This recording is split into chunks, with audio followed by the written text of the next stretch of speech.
welcome back to On Form. We have a lot to talk about this week, so let's jump straight into it.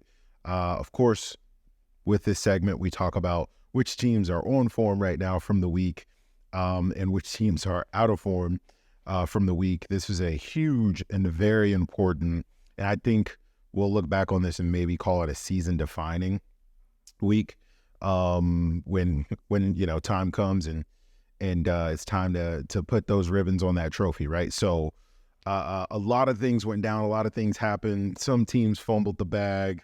Some teams redeemed themselves, and we'll jump straight into that. But first, of who's on form, we have 5 teams that are in the mix this week. So number one is obviously the top team in the league, Liverpool. So there were some stats that came out that I thought was very interesting about how they actually have the best defense in the league, which as a Liverpool fan, sometimes it doesn't even feel like that. And I think sometimes the media feeds this narrative that Liverpool has a really bad defense and they need a holding midfielder and they need a defender and now they need a left back. But when you look at the stats and you look at all of the things that have kind of conspired over the last couple of weeks where they barely concede goals, do they really need to revamp their defense? Do they really need another center back? It's looking like Virgil van Dijk is playing the best football of his career again, right? In his 30s. And I believe the stat is still holds to this day that he hasn't been dribbled past, Virgil van Dijk hasn't been dribbled past this entire season, which is pretty insane when you think about it. But I think there is an unsung hero who may be in contention for Player of the Year for Liverpool, and that's Alisson Becker. He has been playing out of his mind. At the moment, I have him as the best goalkeeper in the world, in my personal opinion, right? Not only is Liverpool's defense holding up, but their offense is too. They're third in goals, and it doesn't kind of feel like that either. So it's a very interesting season, but I think the stats don't lie at all. And I think there's a commonality amongst the teams that are near the top and doing well and the teams that are not, is that they have a goal getter, right? So Liverpool, they have Mohamed Salah, and then they have Nunes chipping in on goals every once in a while, and Cody Gakpo will pop up, which brings me to our next team that's on form, which is Bournemouth, right? So max points out of their holiday fixtures, which I don't think anybody saw coming. Dominic Solanke is finally coming into his own. He was a former Liverpool player, former Chelsea player, if I'm not mistaken as well, and he's finally starting to put the ball in the back of the net. Another commonality between the top teams in the league, the Manchester Cities, the Liverpools, the Aston Villas, is that they have an out-and-out goal getter, a goal scorer, and Dominic Solanke is becoming that for Bournemouth, which is pretty cool. But I'd like to give a special shout-out to Phil Billing. I really like his game. I love the way that he plays.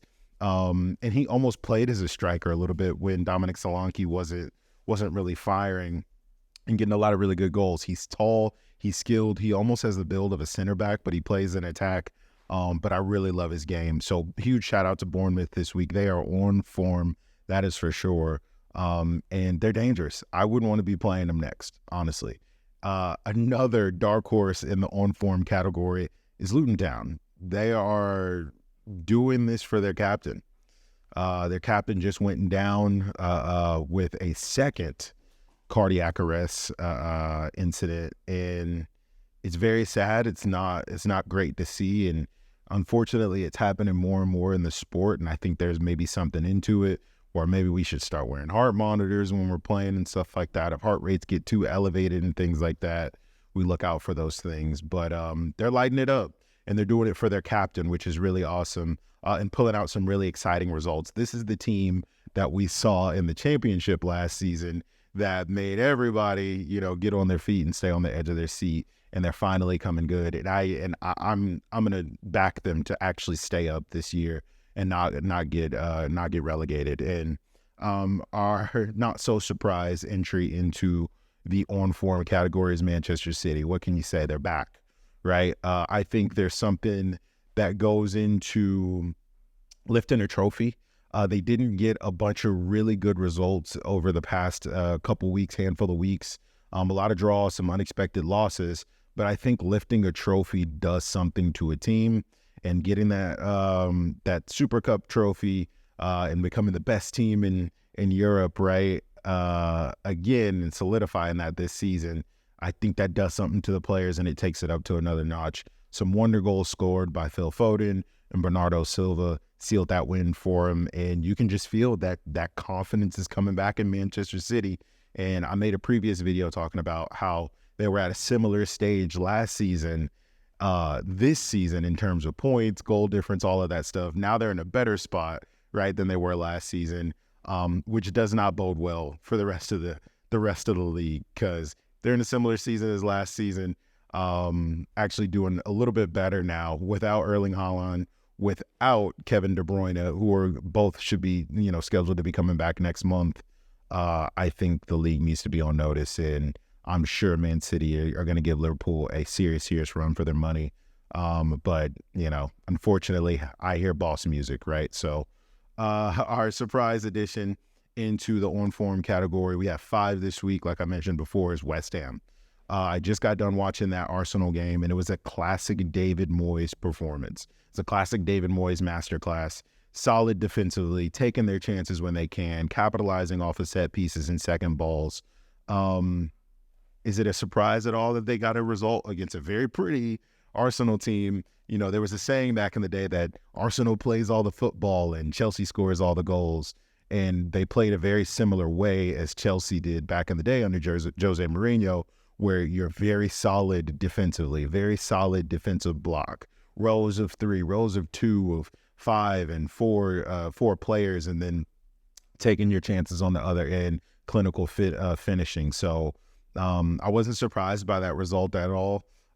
Rice gets his homecoming spoiled by his old team, but I think there's a little bit difference between last year and this year. They have quality, right? If Rice stayed in that team, I think we could be seriously talking about West Ham being a serious contender for top 4, top 3, top 2, right? But now he plays for Arsenal. They have Mohamed Kudus. Jared Bowen is finally firing. Well, he's been firing, but playing in that central role, which he typically doesn't even play.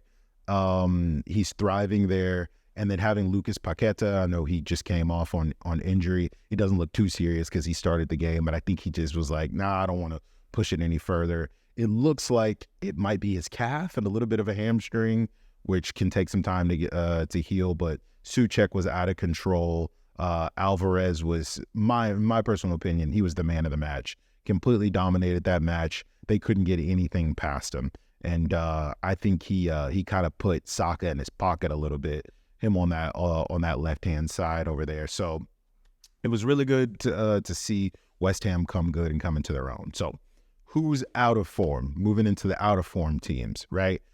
Arsenal, 1 point out of their Christmas fixture list. As an Arsenal fan, you have to be a little disappointed with some of those performances that they've been showing.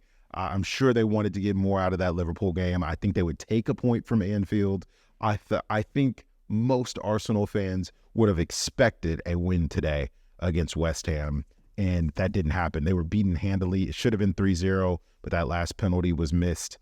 What happens to Mikel Arteta, I guess, is a great question moving forward. Is what if they get nothing out of this season? What if they don't win anything again? What if they get close and they fall short? What happens to them? Does Arsenal stick with him? Does he have a future at the club? Those are questions that I really want to, kind of ask and see if anybody has answers to, because there's only so much, time you give a manager before it's like, okay, we've given you the money, we've given you the backings, you have all the players that you wanted, we pretty much allowed you free reign to sign whoever you want. Why is it not working, right? Should they have spent the $100 million on a striker, or should they have went and put another $100 million down and maybe got Victor Osimhen, who I think is an amazing fit for that Arsenal side? If they're going to go out and find an out-and-out striker that'll get them 20, 30 goals a season, I think Victor Osimhen is the one that you would want to break your transfer record on, who fits that style, who can play in that style, who's fast, who's agile, good feet, good in the air. I think that's what's missing at Arsenal. Gabriel Jesus is a great player, but he's not one that you can depend on to go bag you a winner and win you the game. Similar like what I was saying before. Mohamed Salah, Erling Haaland, Dominic Solanke, Ollie Watkins, all these players with 13, 14, 15 goals already this season. All their teams are doing really well, right? When you don't have that out-and-out striker, similar to how Chelsea is right now, Man United, Arsenal, all these teams that are struggling a bit, Tottenham, they don't have that main man that can pick the ball up and put the ball in the back of the net at will, even if he's having a bad game, right? So I think that's the one thing that Arsenal is missing. If Arteta's serious about making a title charge this season, this is my personal opinion, he needs to go out and find a striker in January and spend what he needs to spend to get him, right? Number 2, Newcastle, out of form. Is this the beginning of the end for Eddie Howe in Newcastle? I know there's a lot of injuries. I know there's a lot of unexpected suspensions and stuff like that with Tonali, but you have to think, the club that's owned by Saudi Arabia, how did he not see this coming? How was he not prepared? Was there not a depth of players already ready to come on for these other players that we knew it was going to be a long and grueling season that he's never been experienced before with Champions League ball, with all of the cup games, including Premier League? Why did he not prepare himself and stack himself 2, 3 quality players deep in each position, knowing that he was going to need that this season and knowing he pretty much has a blank check to go and get whoever he really wants? He just has to make sure that he pitches his vision to the player and they want to come. Obviously, he's a convincing guy. He got Sandro Tonali to show up, Alexander Isak. These are players that were really being monitored by some of the biggest teams in the league, and he was able to convince them to come and play for them. Why did he not keep doing that and get defensive reinforcements and midfield reinforcements and attacking reinforcements and sticking with a lot of these players that were there before even the takeover? I don't know. So it's hard for me to really feel bad for Eddie Howe. I do think he is in a worse position than Erik ten Hag. I saw that somewhere. There's a question: is Eddie Howe in more trouble than Erik ten Hag? You'd have to think, yeah. Crashing out of the Champions League the way he did, being where they are in the table, losing after loss after loss after loss, it does not look good for them at all. With the investment that they have already put into the team, where does he really go from there? Does he spend big in January? I don't know. Let me know what you guys think. And lastly, Tottenham. So I think inconsistency is derailing their season right now. It could have been a great season. They're aside for the future for sure. Despite, the results and all of those things, I think Tottenham need to do everything that they can to hold on to Ange Postecoglou. I don't even know how to pronounce his last name, but they need to hold on to him as long and as hard as they possibly can, because he is going to be the answer to their problems. I don't think there's been a manager in quite a long time that clicks so well with the supporters that the players want to play for him in Tottenham. I know results aren't phenomenal right now. They are a bit out of form. They did lose today to a really good Brighton team. We can't forget that, Roberto De Zerbi is a really, really good manager and is probably going to be the next manager of Manchester City. But tactical masterclass by him. I think, Ange, he just needs a little bit more time. I think he's very good tactically myself. But when Maddison comes back, a lot of these injured players gets back into the team and they start gelling together and they find out how he wants them to play with the Ange ball and how the wingers come in and they get narrow and then, they get wide when they get towards the beginning of the pitch or the end of the pitch. I love that style. I love, styles that push the envelope, that make people think about the status quo of the game. And I think it's only going to age well, that style of play. So if Tottenham can keep him, hold on to him as long as they possibly can, they could have one of the best managers in the world, I think, in the next 5 to 10 years. I think it'll be him, Xabi Alonso, Roberto De Zerbi. I think Pep Linders deserves a shout as well if he ever decides to go into management. A lot of those tactics that Liverpool have comes from Pep Linders.